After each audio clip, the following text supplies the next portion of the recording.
میں اور میرا سسر اکیلے رہتے تھے۔ میرا سسر ہر شام مجھے نئی سفید بیڈ شیٹ دیتا اور کہتا بیٹی آج بچھا کر سونا، اور پھر صبح وہ بیڈ شیٹ ایک شاپر میں ڈال کر لے جاتا۔ میں بہت پریشان تھی، مجھے بیوہ ہوئے ابھی مہینہ ہوا تھا۔ حیرت کی بات یہ تھی جیسے ہی نئی بیڈ شیٹ پر لیٹتی تو نیند آ جاتی۔ میں اب روز روز یہ کام کر کے تھک چکی تھی۔ ایک روز سسر بیڈ شیٹ دے کر چلے گئے تو میں نے وہ نہ بچھائی اور سونے کا ناٹک کیا۔ پھر جیسے ہی 5 منٹ گزرے تو میرے ساتھ جو ہوا میری روح تک لرز گئی۔ میرا نام سمینہ ہے۔ میرے خاندان میں سے اس دنیا میں کوئی بھی حیات نہیں تھا سوائے میرے ایک چچا کے۔ انہوں نے میری شادی کروا دی، لیکن میرے چچا کوئی ظالم قسم کے نہیں تھے، وہ تو بہت اچھے انسان تھے۔ جب میری شادی ہوئی اس وقت میری عمر 16 سال تھی۔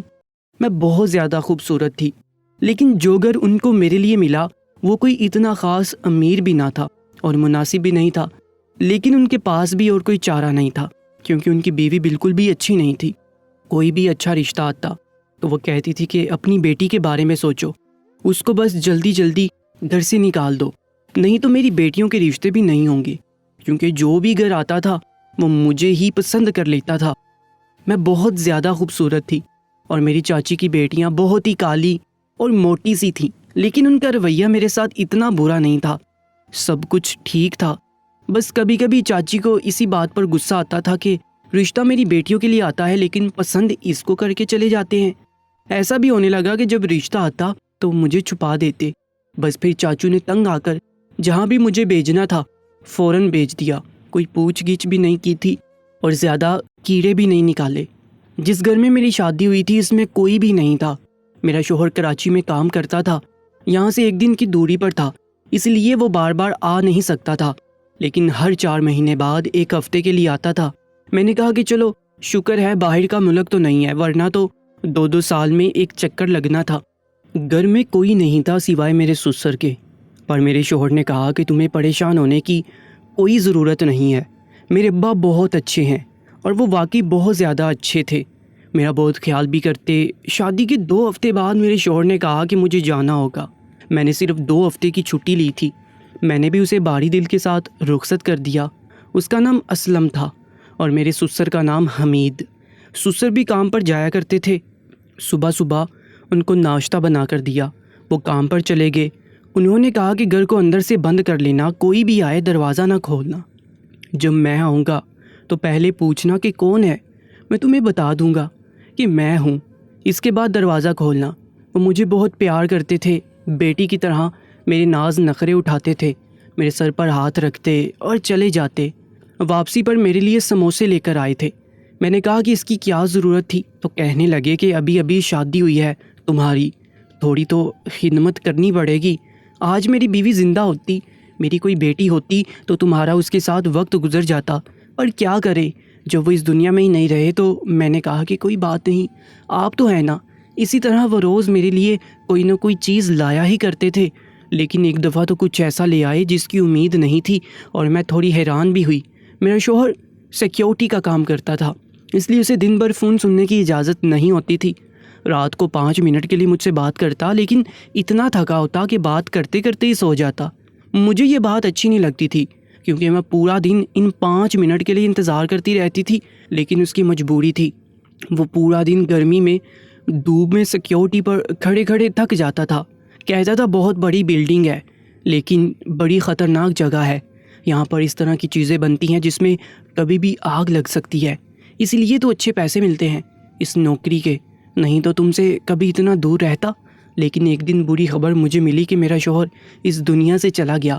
جس بلڈنگ کے سامنے وہ کام کرتا تھا اس بلڈنگ میں آگ لگ گئی اور وہ بھی اس دنیا میں نہیں رہا۔ میرے لیے یہ صدمہ بہت بڑا تھا۔ میں شادی کے 2 مہینے بعد ہی بیوہ ہو گئی تھی۔ میرے چاچو نے کہا کہ واپس چلو، تو میری چاچی نے شور مچا دیا۔ انہوں نے کہا کہ یہ تو شادی کے 2 مہینے بعد ہی بیوہ ہوگی ہے، یہ منحوس ہے، اس کی منحوسیت کا سایہ میری بیٹیوں پر پڑ جائے گا۔ ہمارے گھر میں جب تک یہ تھی تب تک کچھ اچھا نہیں تھا، جیسے ہی نکلی تو ریل پہ لوگی، میں تو اس کو واپس نہیں آنے دوں گی۔ مجبوراً میں نے فیصلہ کیا کہ میں اپنے سسرال میں ہی رہوں گی۔ میرے چاچو نے کہا کہ فکر مت کرو، آج کل تو بیوہ اور طلاق یافتہ لڑکیوں کی شادی ہو جاتی ہے، کوئی نہ کوئی مل جاتا، میں تمہارے لیے کوئی اور رشتہ تلاش کروں گا، لیکن میں شادی نہیں کرنا چاہتی تھی کیونکہ مجھے میرے شوہر کی بہت یاد آتی تھی۔ میرے سسر کام سے جلدی واپس آ گئے اور میں نے دیکھا ان کے پاس ایک سفید رنگ کی بیڈ شیٹ تھی۔ کہنے لگے کہ بیٹا یہ بچھا کر سونا۔ میں نے کہا کہ ٹھیک ہے، لیکن مجھے ان سے یہ پوچھنا چاہیے تھا کہ میں یہ بچھا کر کیوں سوؤں؟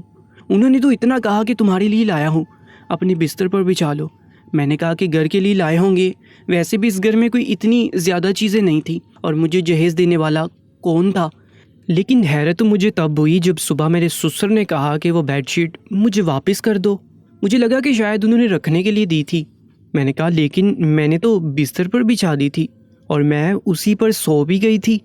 انہوں نے کہا کہ کوئی بات نہیں، اچھا کیا جو اس پر سو گئی، لیکن ابھی مجھے واپس کر دو۔ میں نے وہ بیڈ شیٹ اٹھائی اور اپنے سسر کو واپس دے دی۔ انہوں نے شاپر میں ڈال لی اور اپنے ساتھ لے گئے۔ دکھنے میں تو نئی لگ رہی تھی، لیکن شاید مہنگی لے آئے تھے، اس لیے واپس کرنے چلے گئے۔ میں نے بھی کچھ زیادہ سوال و جواب نہیں کیا اور بیڈ شیٹ واپس کر دی۔ مجھے میرے شوہر کی بہت یاد آتی تھی، لیکن آج رات کو مجھے بہت اچھی نیند آئی، جبکہ پیچھے تو کچھ دنوں سے میں ساری رات روتی رہتی تھی، رو رو کر ہلکان ہو گئی تھی۔ ایسا لگتا تھا کہ جھوٹ ہے، ابھی واپس آ جائے گا، آ کر کہے گا کہ وہ خبر جھوٹی تھی۔ میں تو بالکل ٹھیک ہوں، مجھے تو کچھ نہیں ہوا ہے۔ لیکن یہ تو صرف دل کو تسلی دینے کی باتیں ہوتی ہیں، اس طرح تھوڑی نہ کوئی واپس آتا ہے۔ زندگی بڑی بری ہے، انسان کے ساتھ انصاف نہیں کرتی اور اس کو ایسی صورتحال میں ڈال دیتی ہے جس کے لیے وہ تیار نہیں ہوتا۔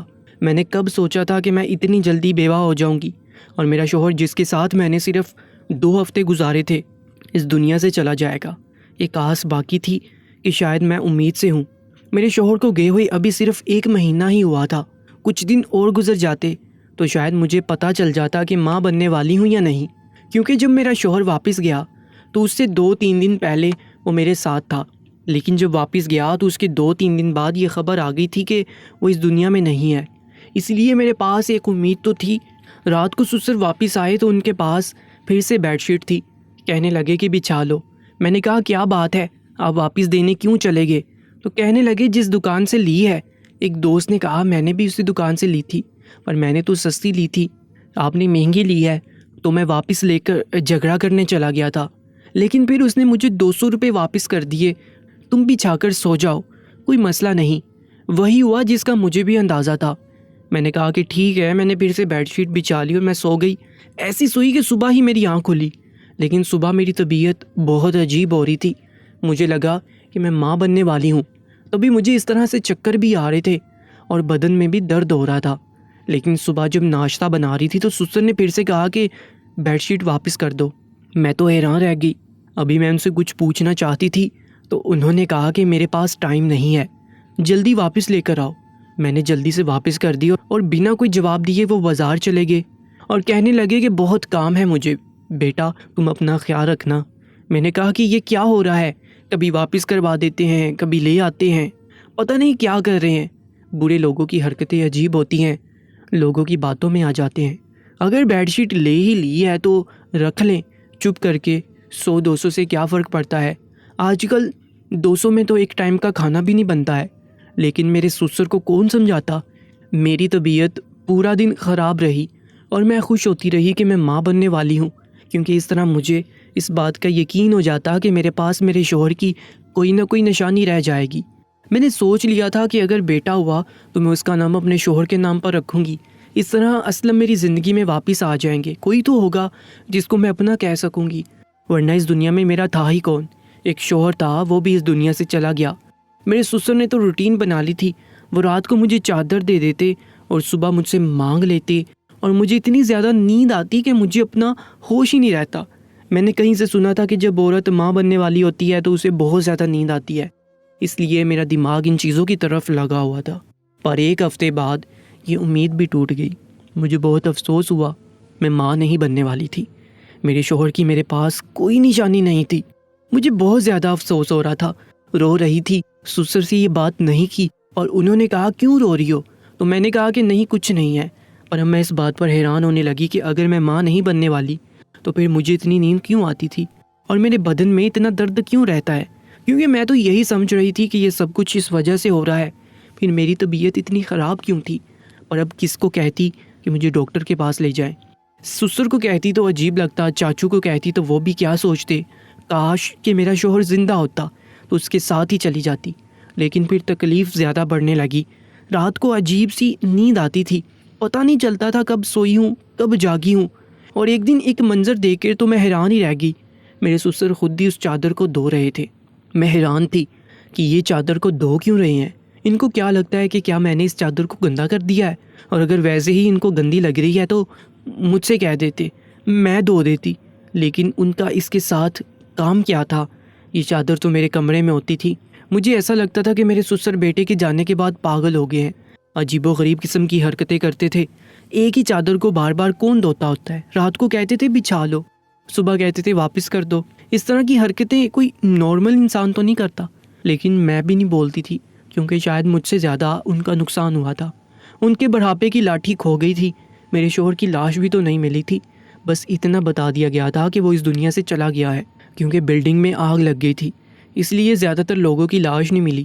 آخری بار میرے سسر نے بھی ان کو جی بڑھ کے نہیں دیکھا تھا، اور میں نے بھی نہیں دیکھا تھا، اسی لیے شاید ہمارے اندر اتنا دکھ بڑھ گیا تھا، اور اس دکھ کو نکالنے کے لیے وہ عجیب و غریب قسم کی حرکتیں کر رہے تھے۔ میں نے اس معاملے پر زیادہ دھیان نہیں دیا، اور میری طبیعت زیادہ خراب رہنے لگی، اور میں اپنی طبیعت سے بہت زیادہ پریشان ہوگی، اتنی کہ اب مجھ سے گھر کے کام بھی نہیں ہو رہے تھے، یہاں تک کہ مجھے الٹیاں بھی آ رہی تھیں۔ پھر ایک دن میرے سسر گھر پر نہیں تھے تو ہمسائی آ گئی۔ میں نے اس کو سب کچھ بتا دیا۔ اس نے کہا کہ تمہاری حالت تو بہت بری لگ رہی ہے، اس طرح تھوڑی ہوتا ہے، اگر گھر میں صرف سسر رہتے ہیں تو ان سے نہیں کہو گی تو کس سے کہو گی؟ اس میں شرمانے کی کیا بات ہے؟ شرم سے مر جاؤ گی کیا؟ آؤ میں تمہیں اپنے ساتھ لے جاتی ہوں۔ وہ مجھے ہسپتال لے گئی۔ جب مجھے ڈاکٹر نے چیک کیا تو اس نے کہا کہ آپ ماں بننے والی ہیں، اور میں حیران رہ گئی۔ میں نے کہا کہ ڈاکٹر ایسے کیسے ہو سکتا ہے؟ میرا شوہر اس دنیا میں نہیں۔ اس نے مجھ سے کچھ تاریخ پوچھی، میں نے اس کو سب کچھ بتایا۔ میں نے اسے کہا کہ ہاں پہلے مجھے بھی لگتا تھا کہ شاید ایسا ہے، لیکن اس بات کو بھی 1 ماہ ہو گیا ہے، مجھے میرے شوہر سے دور ہوئے 2 مہینے ہو چکے ہیں۔ لیکن ڈاکٹر نے کہا کہ کبھی کبھی ایسا بھی ہوتا ہے، ہو سکتا ہے آپ کے ساتھ بھی ایسا ہو، عورت کے نظام میں بھی کوئی فرق نہیں آتا، لیکن پھر بھی وہ ماں بننے والی ہوتی ہے۔ مجھے تو یہ بات سمجھ نہیں آ رہی تھی۔ پھر مجھے ڈاکٹر نے کہا کہ دیکھو تم نے کوئی حرکت تو نہیں کی۔ میں نے کہا کہ توبہ کریں ڈاکٹر، خدا کو مانے، میں نے ایسی کوئی حرکت نہیں کی۔ میں اپنے شوہر سے بہت محبت کرتی ہوں، اور میں نے ان کو کہا کہ ہمارے گھر میں تو سوائے میرے بوڑھے سسر کے اور کوئی رہتا بھی نہیں، اور میں کہیں آتی جاتی بھی نہیں۔ ڈاکٹر نے کہا کہ ٹھیک ہے، دیکھو برا نہیں مناؤ، لیکن اس طرح کے معاملے میں سوال بھی ایسے ہی کرنے پڑتے ہیں، لیکن تم ماں بننے والی ہو یہ بات پکی ہے۔ اب مجھے نہیں پتہ ہے کہ تم مجھ سے جھوٹ بول رہی ہو یا تم نے اپنی تاریخ یاد کرنے میں غلطی کر دی ہے۔ میں نے پھر سے حساب لگانا شروع کر دیا، لیکن میرے حساب سے تو یہ بچہ میرے شوہر کا نہیں تھا۔ میں نے ڈاکٹر کو جھوٹ بول دیا کہ کہیں میرے بارے میں بدنامی نہ پھیلاتی رہے، کیونکہ میرے ساتھ محلے کی عورت بھی آئی تھی، اور اس نے کہا تھا کہ میں ہمیشہ اسی ڈاکٹر کے پاس جاتی ہوں۔ یوں تو وہ باہر بیٹھی تھی، لیکن کل کو میرے بارے میں پوچھ لیتی تو پھر فساد بن جاتا۔ میں نے کہا کہ آپ ٹھیک کہہ رہی ہیں ڈاکٹر، مجھ سے تاریخ گننے میں غلطی ہو گئی ہے۔ ڈاکٹر نے مجھے کچھ دوائیاں لکھ کے دیں، اور اس نے کہا کہ آپ کی صحت بہت زیادہ خراب ہے، آپ نے اپنا بہت خیال رکھنا ہے۔ پر میں یہ سوچ کر حیران تھی کہ یہ بچہ کس کا ہے، میرے ساتھ کیا ہو رہا ہے؟ جب سے میرا شوہر اس دنیا سے گیا تھا، ایک ہی حرکت میرے ساتھ بہت زیادہ عجیب ہو رہی تھی، جس کا تعلق میرے سسر کے ساتھ۔ ایک تو وہ چادر والی بات، اور دوسرا مجھے ایسی بے ہوشی والی نیند کا آنا۔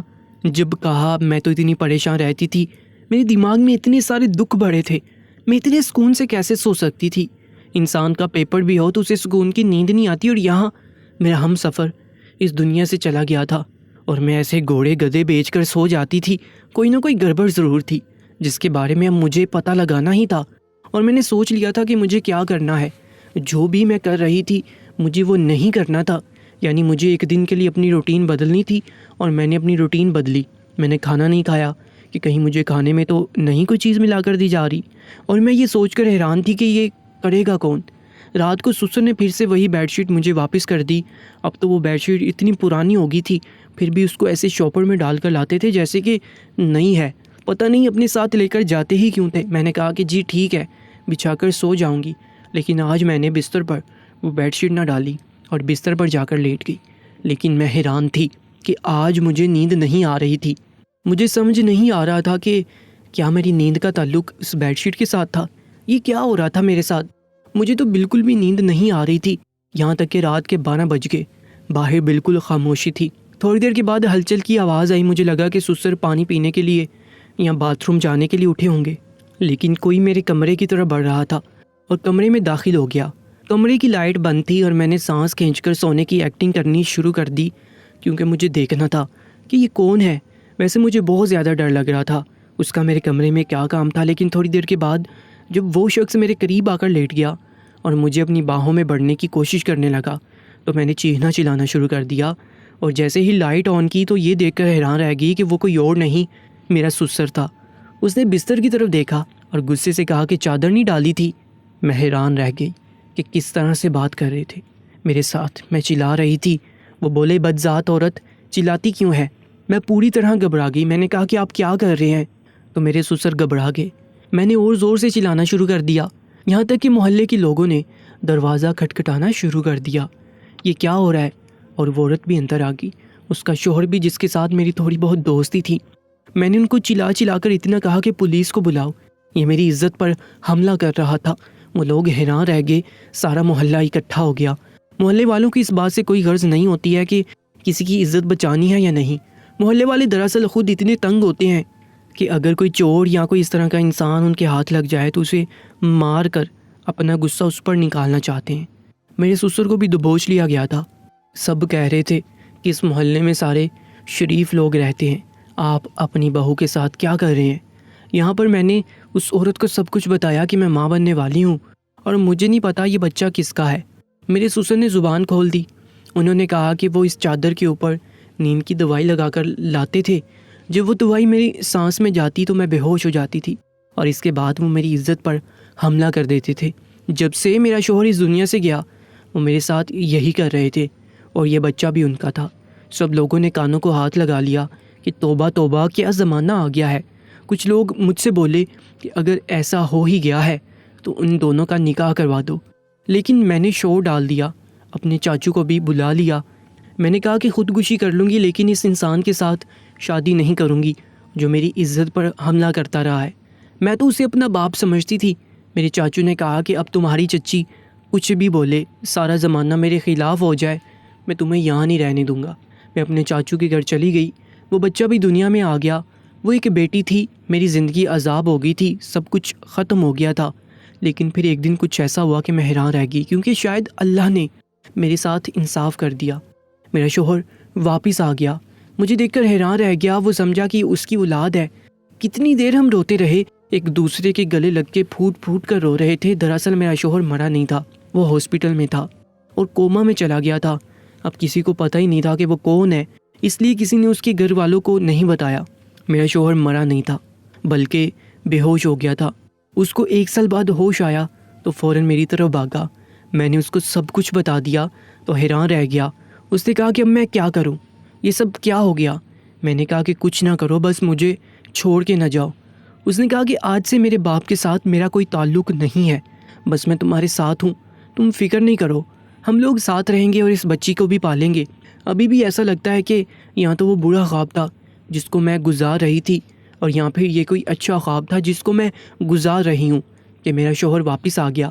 بس میں اب اس خواب سے جاگنا نہیں چاہتی، میں اپنے شوہر کے ساتھ ہی رہنا چاہتی ہوں۔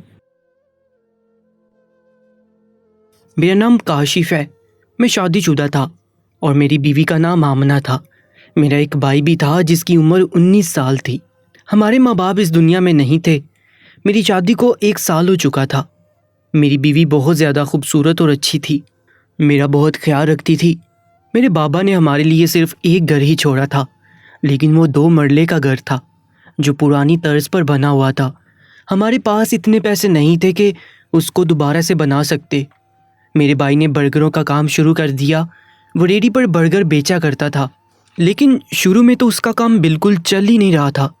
میں نے اسے کہا کہ یہ کام نہیں کرو، ایک تو اس میں گرمی میں کام کرنے کی مصیبت ہے، اوپر سے بدنامی بھی ہے، لوگ کہیں گے کہ ایف اے کرنے کے بعد برگر بیچ رہا ہے، اور پھر تمہارا یہ کام چل بھی تو نہیں رہا۔ لیکن پھر اس نے میری بیوی سے کہا کہ وہ اسے ایک خاص قسم کی چٹنی بنا کے دے جو کہ میری بیوی کو ہی بنانی آتی تھی۔ جب میری بیوی نے وہ چٹنی بنا کر دینا شروع کی اور پھر میرے بھائی نے اس کا استعمال شروع کر دیا تو اس طرح اس کے برگر ان کی ڈیمانڈ بڑھنے لگی اور وہ پورے محلے میں مشہور ہو گیا۔ برگر ہر انسان شوق سے کھاتا ہے، اور محلہ اتنا بڑا تھا کہ اگر روز محلے میں سے 50 لوگ بھی اس سے برگر لیتے تو اس کی اچھی بھلی کمائی ہو جاتی تھی۔ ہمارے گھر میں جب بارش آتی تھی تو چھت سے پانی ٹپکنے لگتا تھا۔ میرے بھائی نے اپنی کمائی سے سب سے پہلے میرا کمرہ ٹھیک کروایا۔ میں نے کہا کہ تم نے پہلے اپنا کمرہ کیوں نہیں ٹھیک کروایا؟ 2 ہی کمرے تھے۔ بابا کہتے تھے کہ 2 بھائی ہیں تو 2 ہی کمرے بنا دیتا ہوں، دونوں مل جل کر رہیں گے۔ اس نے کہا کہ آپ کے کمرے میں بھابھی بھی ہوتی ہے نا، اس لیے کیا سوچتی ہوگی؟ جب بارش آتی ہے اور سر پر پانی ٹپکتا ہوگا اچھا نہیں لگتا ہے۔ اپنوں میں سے تو نہیں ہے نا، غیروں میں سے آئی ہے، اسی لیے ان کا خیال کرنا چاہیے۔ مجھے میرے بھائی پر بڑا فخر تھا، اس کی سوچ بھی بہت اچھی تھی اور یہ بہت زیادہ محنت بھی کر رہا تھا۔ وہ اتنے پیسے کما رہا تھا برگر بیچ کے کہ جتنے میں نوکری کر کے بھی نہیں کما رہا تھا۔ پورا دن میرا بھائی محنت کرتا تھا، اس کے پیروں میں اور ٹانگوں میں بہت درد ہو جاتا تھا۔ میں آج کل اوور ٹائم کر رہا تھا، اس لیے رات کو بہت دیر سے آتا تھا۔ میرا بھائی باہر صحن میں ہی سویا کرتا تھا، اسے کمرے میں گرمی لگتی تھی۔ جیسے ہی گھر آتا بیوی کو کہتا کہ کھانا گرم کرو، اور تھوڑی دیر اپنے بھائی کے پاس بیٹھ جاتا تھا، پوچھتا تھا کہ دن کیسا گزرا، طبیعت ٹھیک ہے تمہاری؟ چھوٹا بھائی تھا میرا، اتنا تو فرض بنتا تھا۔ اور میرا بھائی مجھے ایک عجیب سی بات بتاتا کہ میری طبیعت کیسے خراب ہو سکتی ہے، اتنا خیال رکھنے والی بھابھی جو ہے میری قسم سے بہت اچھی مساج کرتی ہے۔ میں اس بات پر چونک گیا تو کہنے لگا کہ ابھی بھابھی سے مساج کروا کے بیٹھا ہوں تو ٹانگوں کا درد ختم ہو گیا ہے۔ پورا دن ریڈی کو لے کر کھینچنا کوئی آسان کام تھوڑی ہوتا ہے، ٹانگوں میں درد ہو جاتا ہے۔ بیچ راستے میں ٹانگیں جواب دے جاتی ہیں تو کہیں بیٹھ جاتا ہوں، لیکن بھابھی نے تیل کے ساتھ اتنی اچھی مالش کی ہے میری ٹانگوں کی کہ سارا درد ہی غائب ہو گیا۔ اب تو سکون کی نیند آئے گی۔ آپ بہت خوش قسمت ہیں، آپ کو بہت اچھی بیوی ملی ہے، خوبصورت بھی ہے، خدمت گزار بھی ہے، اور کھانا بھی بہت اچھا بناتی ہے۔ ان کی بنائی ہوئی چٹنی سے ہی تو میرا کاروبار چلتا ہے، ورنہ اس سے پہلے تو میرے پاس دن کے 2 گاہک بھی نہیں آتے تھے۔ بہت خیال کرتی ہے میرا۔ میں حیران و پریشان رہ گیا۔ میں نے اپنے بھائی کو کہا اچھا سو جاؤ، لیکن مجھے یہ بات بالکل بھی اچھی نہیں لگی۔ میری بیوی کا کیا تک بنتا تھا کہ وہ میرے بھائی کی ٹانگوں کی مساج کرے؟ اس نے تو آج تک میری ٹانگوں پر مساج نہیں کیا تھا۔ جب بیوی نے کھانا لگایا تو تب بھی میرے دماغ میں یہی باتیں گھوم رہی تھیں۔ اپنی بیوی سے بات کرنا چاہتا تھا، لیکن پتہ نہیں کیوں میں اس سے ڈرتا تھا۔ اس طرح سے ڈرتا تھا کہ کہیں وہ مجھ سے ناراض نہ ہو جائے، کیونکہ وہ مجھ سے ناراض ہو جاتی تھی تو میری طرف دیکھتی بھی نہیں تھی۔ اب اتنی خوبصورت بیوی کو کوئی مرد کیوں ناراض کرے گا بھلا؟ پاگل ہی ہوگا جو ناراض کرے گا۔ مجھے اپنی بیوی پر بھروسہ تھا، وہ مجھ سے بہت محبت کرتی تھی، میرا بہت خیال رکھتی تھی۔ اس نے ٹانگیں دبا دی تھیں تو اس نے کسی غلط نیت سے یہ سب نہیں کیا ہوگا، لیکن اس کو یہ نہیں کرنا چاہیے تھا، اور میں نے یہ بات سمجھانی تھی اسے۔ شاید اسے پتہ ہی نہیں تھا اسے ایسا نہیں کرنا چاہیے۔ پورا دن میرا بھائی گھر میں نہیں ہوتا تھا، لیکن شام کو رات کے ٹائم تو بچے گلیوں میں نہیں نکلتے تھے برگر لینے کے لیے۔ پھر شام سے لے کر رات تک گھر میں میرا بھائی اور میری بیوی ہی ہوتے تھے۔ میرے دل میں آج تک ایسی کوئی بات نہیں آئی، میں نے کبھی اس طرح کی کوئی بات نہیں سوچی۔ اپنی بیوی کو پیار سے سمجھانے کی کوشش کی، بڑے ہی طریقے اور سلیقے سے بات شروع کی کہ دیور کی ٹانگوں میں درد تھا تو تم نے مساج کر دیا، اچھی بات ہے، لیکن آئندہ مت کرنا، نہیں تو اس کو عادت ہو جائے گی۔ کسی نے دیکھ لیا، یہ بات کسی کو پتہ چل گئی تو باتیں بنائیں گے۔ میری بیوی مجھے حیران ہو کر دیکھ رہی تھی۔ اس نے کہا کہ کیا ہوا ہے؟ کون سا مساج؟ کس قسم کی باتیں کر رہی ہو؟ میں کیوں اس کو مساج کروں گی؟ میں کوئی بیوقوف نہیں ہوں، مجھے پتہ ہے کہ اس کے اور میرے بیچ میں ایک احترام کی حد ہے جس کو نہ وہ پار کرتا ہے اور نہ ہی میں پار کر سکتی ہوں۔ پانی کا گلاس دیتی ہوں تو دیکھ کے دیتی ہوں کہ کہیں اس کا اور میرا ہاتھ آپس میں نہ ٹکرا جائے۔ اس کے سامنے کھانا رکھنے کے لیے جھکتی ہوں تو اپنے دوپٹے کو ٹھیک کرتی ہوں۔ 4 فٹ کھڑے ہو کر اس سے میں بات کرتی ہوں کہ کھانے میں کتنی روٹیاں کھانی ہے، چائے بنا دوں آپ کے لیے؟ بس یہی سب ہوتا ہے۔ آج تک کوئی فضول بات چیت نہیں کی اس کے ساتھ، ورنہ اس گھر میں ہے ہی کون بات کرنے کے لیے سوائے دیواروں کے؟ تم تو رات کو آتے ہو اور آ کر سو جاتے ہو، دل کی باتیں بھی نہیں کر سکتی میں کسی کے ساتھ۔ یہ سب کچھ سوچ سمجھ کے کرتی ہوں، اور تم کہہ رہی ہو کہ میں نے مساج کیا ہے، وہ بھی اس کی ٹانگوں کا؟ خیریت ہے؟ میں اپنی بیوی کی باتیں سن کر حیران رہ گیا۔ میرے بھائی نے تو بڑا پکا منہ بنا کر مجھے یہ سب کچھ کہا تھا۔ میں نے کہا کہ پھر وہ ایسا کیوں کہہ رہا تھا؟ تو میری بیوی کو غصہ آ گیا۔ اس نے کہا کہ اچھا اس کا مطلب میں جھوٹ بول رہی ہوں۔ میں نے کہا کہ نہیں، تم جھوٹ نہیں بول رہی، لگتا ہے وہی مذاق کر رہا تھا۔ پر چھوڑو ان باتوں کو، ہم اس کی وجہ سے کیوں لڑائی کر رہے ہیں؟ میری بیوی کا موڈ خراب ہو گیا تھا اور اسے منانے میں مجھے 1 گھنٹہ لگ گیا۔ ایک تو خوبصورت بیوی، اوپر سے غصہ ہو جائے تو انسان کے دل پر بن آتی ہے۔ میں اپنی بیوی کو ناراض ہوتے نہیں دیکھ سکتا، تو وہ ناراض ہو جاتی تھی تو میری توجہ کام میں نہیں لگتی تھی۔ مجھے ایسا لگتا تھا کہ میرے پاس پیسے بھی نہیں آتے، کام بھی نہیں آتا، اور دل میرا عجیب سا ہو جاتا تھا۔ بیوی کو منا لیا تو دل کو سکون آ گیا۔ میں نے اپنی بیوی کے لیے ایک خوبصورت سا لاکٹ لیا جس کے اندر بہت ہی چھوٹا مگر پیارا سا سونے کا موتی بھی تھا۔ میری بیوی کو لا کر دیا تو بہت زیادہ خوش ہو گئی۔ میں نے اسے کہا کہ ایک چھوٹا سا موتی ہے، لیکن ایک دن میں تمہیں سونے کا بڑا ہار پہناؤں گا۔ اس نے کہا کہ میرے لیے یہ سونے کا موتی ہی کافی ہے، کبھی اس کو دل سے دور نہیں کروں گی۔ میرا بھائی ایک بار پھر مجھے عجیب و غریب باتیں کر رہا تھا۔ میں نے دل میں سوچا کہ پتہ نہیں اس طرح کی بیہودہ مذاق کیوں کر رہا ہے میرے ساتھ۔ میں نے اس کی باتوں پر دھیان ہی نہیں دیا اور کہا کہ بہت تھک گیا ہوں، نیند آ گئی ہے۔ وہ شرمندہ کر دیتا تھا، میں بری طرح شرمندہ ہو جاتا تھا، لیکن بیوی پر بھروسہ تھا مجھے، کیونکہ بہت زیادہ خیال کرتی تھی میرا۔ کبھی کوئی فرمائش نہیں کی، کبھی کوئی ایسی بات نہیں کی جو مجھے بری لگ جائے، ایسی کوئی چیز نہیں مانگی جو میں اس کو دے نہیں سکتا تھا۔ بہت خیال کرتی تھی، پر اللہ ہمیں اولاد نہیں دے رہا تھا۔ میں بھی بہت پریشان تھا اور ڈاکٹر کے پاس گئے تو ڈاکٹر نے علاج بتایا۔ اس نے کہا کہ آپ دونوں کو ہی علاج کی ضرورت ہے، لیکن ہمارے پاس پیسے نہیں تھے۔ بے اولادی کا علاج واقعی بہت مہنگا ہوتا ہے، ایک تو انسان مصیبت میں ہوتا ہے، اوپر سے پیسے کی بھی ضرورت پڑ جاتی ہے۔ میں نے اپنی بیوی سے کہا کہ 1 سال تک انتظار کرتے ہیں، اللہ کی طرف سے کرم ہو جائے گا، نہیں تو پھر کہیں سے ادھار لے کر علاج شروع کروائیں گے۔ میری بیوی نے یہ نہیں کہا کہ تمہارے لیے اولاد زیادہ ضروری ہونی چاہیے، تم اولاد کو پینڈنگ پر ڈال رہے ہو، نہ تم کو اپنی صحت کی فکر ہے نہ میری۔ میری بیوی نے کہا کہ ٹھیک ہے، اللہ خیر کرے گا، جس جان نے اس دنیا میں آنا ہے اللہ کی مرضی سے آنا ہے۔ ڈاکٹر خدا نہیں ہوتے کہ جو بات کر دی وہی حتمی ہو جاتی ہے، سب کچھ ٹھیک ہو جائے گا، میں آپ کے ساتھ ہوں۔ دن اسی طرح گزرنے لگے اور ایک دن میرے سر پر ایک بہت بڑی قیامت ٹوٹ پڑی۔ جب میں گھر آیا تو میری بیوی گھر پر نہیں تھی۔ میں حیران ہوا کہ اس نے مجھے بتایا بھی نہیں تھا کہ اسے کہیں جانا ہے۔ پھر سوچا کہ کہیں اس کے میکے میں کوئی مشکل تو نہیں آ گئی جو وہ بنا بتائے چلی گئی۔ اس کا میکا یہاں سے 15 منٹ دور تھا۔ میں وہاں چلا گیا تو وہاں میری بیوی نہیں تھی۔ انہوں نے کہا کہ کیا ہوا، ہمارے پاس تو نہیں آئی، کیا گھر پہ نہیں ہے؟ وہ لوگ بھی پریشان ہونے لگے۔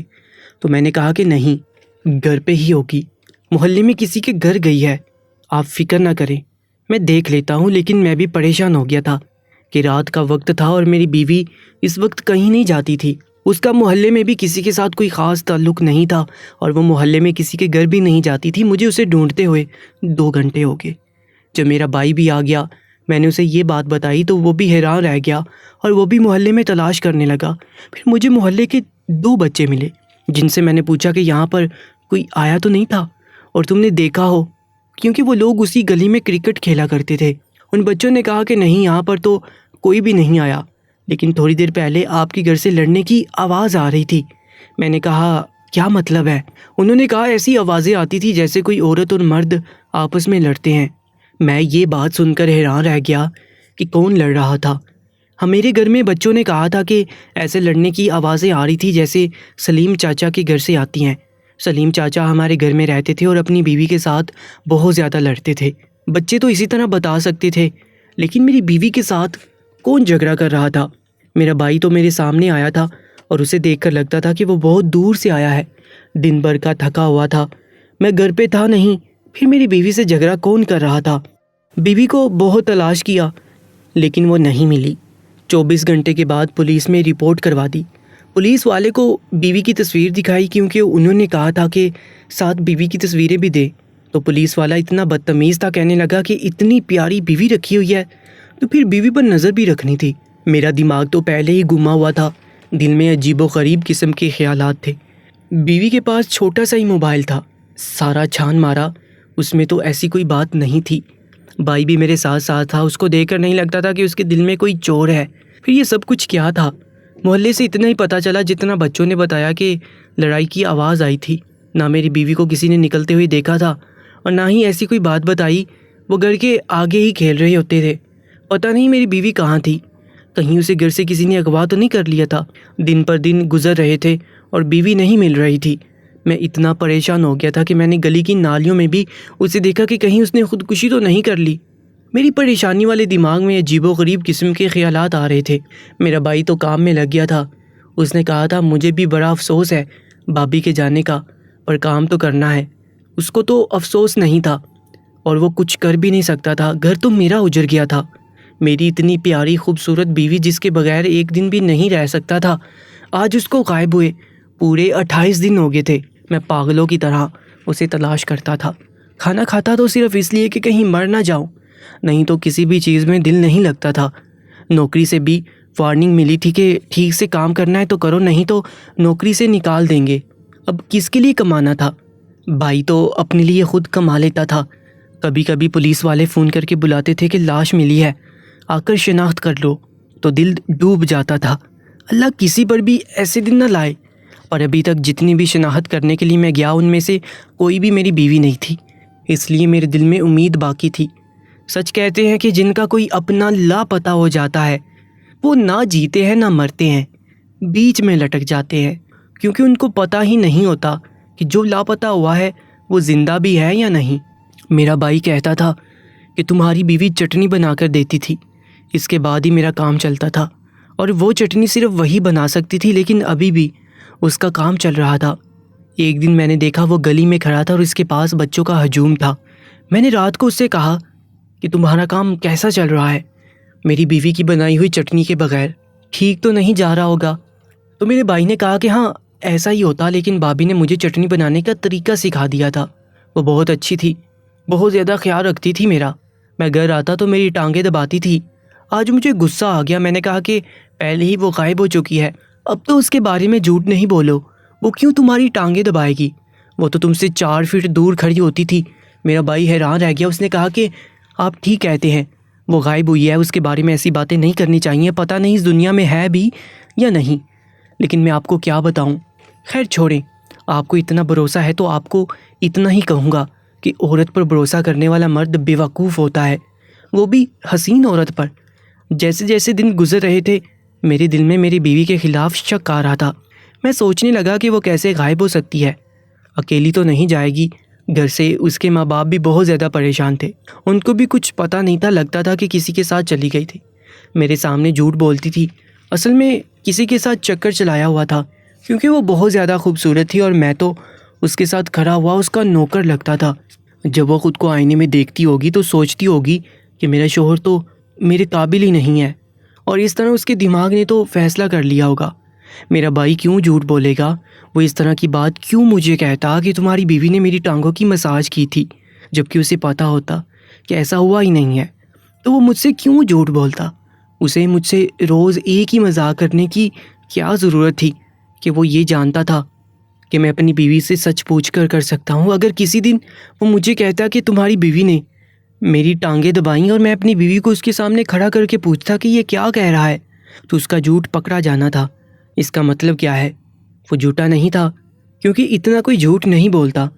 میرے بھائی میں کوئی اتنی خاص عقل بھی نہیں تھی، وہ تو سیدھا سادہ سا انسان تھا۔ آہستہ آہستہ میں نے خود کو یہ جواز دے دیا کہ میری بیوی بے وفا تھی، کسی کے ساتھ بھاگ گئی، ابھی تک اس کی لاش نہیں ملی، اس کا مطلب وہ زندہ ہے اور کہیں پر مزے کر رہی ہے، اپنی زندگی اچھے طریقے سے جی رہی تھی، اور میں کیوں اس کی یاد میں مجنوں بنا ہوا تھا۔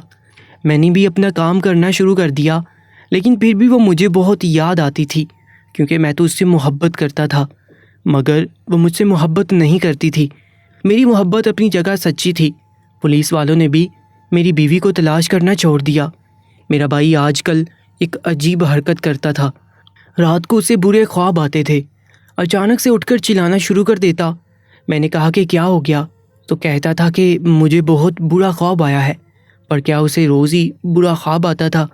ایک دن تو اس کی حالت اتنی خراب ہوگی کہ اس نے الٹیاں کرنی شروع کر دی، مجھے دیکھ کر بھی مجھ سے دور بھاگنے لگا، جیسے میں اسے جان سے مار ڈالوں گا۔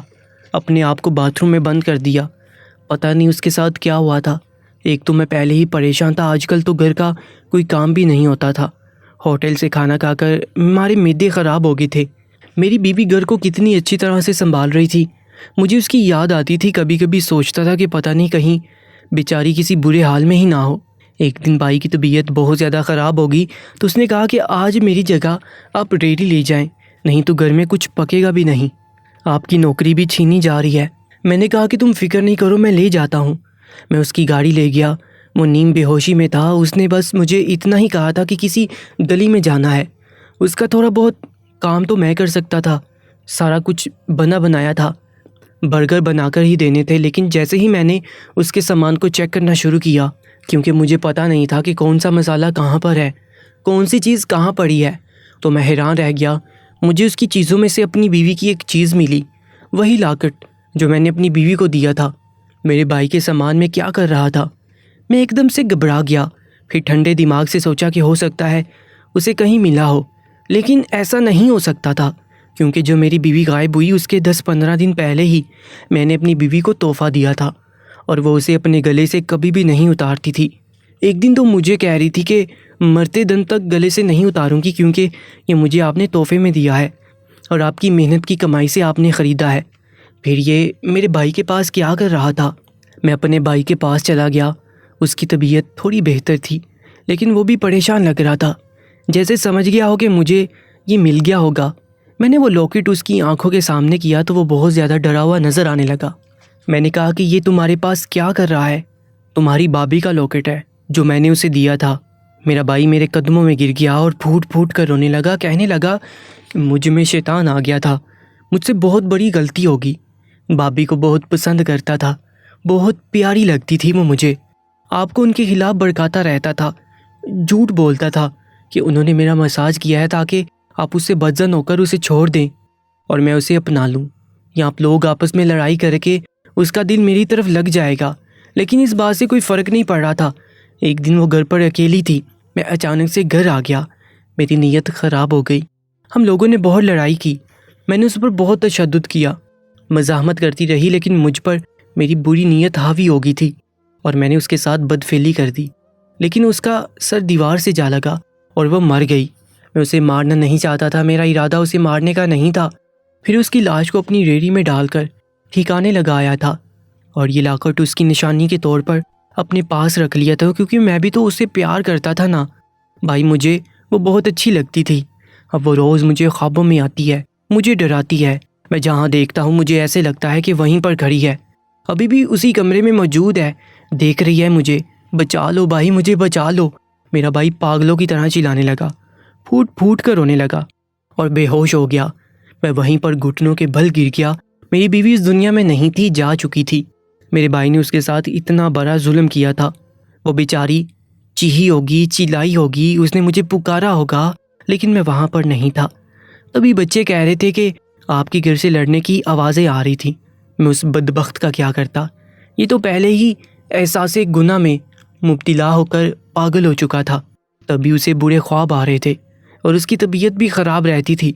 میری معصوم بیوی کی آنکھیں، اس کا چہرہ میری آنکھوں کے سامنے آ رہا تھا، کیا گزری ہوگی اس کے اوپر۔ میں نے بھائی کو پولیس کے حوالے کر دیا اور یہ بھی چپ چاپ پولیس کے ساتھ میں چلا گیا۔ اس نے کہا کہ یہی میرا انجام ہے، اپنی بیوی کے لیے دعائیں کرتا ہوں، اس کے ایصال ثواب کے لیے ختم پڑھتا ہوں۔ مجھے تو اس کی لاش بھی نہیں ملی، آخری دفعہ جب مجھے ملی تھی تب بھی اپنی محبت کا اظہار کر رہی تھی، وہی لاکٹ اپنے گلے میں پہنا تھا، بے خیالی میں اسے گھما رہی تھی اور کہہ رہی تھی کہ بہت خوش قسمت ہوں، بہت محبت کرتی ہوں آپ سے، آپ کے حالات اچھے ہو جائیں گے تو علاج کروائیں گے ہم لوگ، اور ہماری اولاد ہوگی، بیٹی ہوگی تو اس کا نام صنم رکھوں گی، بیٹا ہوگا تو حسین نام رکھوں گی۔ اپنی بیوی کی یادیں ہی رہ گئی ہیں میرے پاس زندگی بھر، کسی اور سے شادی نہیں کر پاؤں گا۔ میرا بھائی پولیس کی حراست میں ہے، اب پولیس اور قانون اس کو جو بھی سزا دے وہی اس کی قسمت ہے۔ آپ سب بھی میری بیوی کے ایصال ثواب کے لیے دعا کریں کہ وہ جہاں بھی ہو خوش ہو۔ بہت یاد آتی ہے اس کی، دنیا بہت عجیب ہے، اپنوں پہ بھی آج کل انسان بھروسہ نہیں کر سکتا ہے۔